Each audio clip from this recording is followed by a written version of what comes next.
of this, it is crucial that we learn to understand or discern what season we are in with God. It's important because if you don't understand what season you're in, it's easy to become frustrated, right? Because you expect one thing while God is doing another.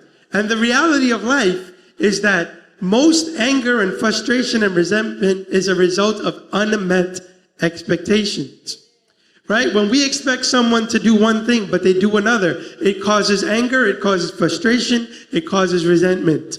Right? For example, you think the boyfriend or the girlfriend is going to fill the void of love in your life and all of that, and they were never meant to do that. So when they cannot do that now there's resentment and there's anger and there's frustration, right? You thought the job would fulfill your need for approval, but yet because the job was not built to do that, it cannot do that. So when it doesn't happen, it brings frustration and resentment. And this is the same thing that can happen with God, right? When you think that you are ready for something, but God is saying, no, I still need to prepare you for it.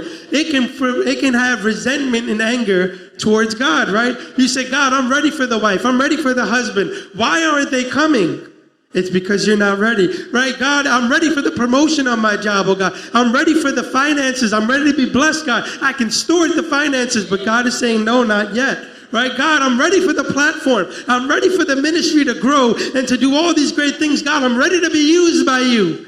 But yet there's no growth. Why? It is because even though we think we are ready, we really are not. Right? And it is by the grace of God that he does not give us stuff that we are not ready for out of season.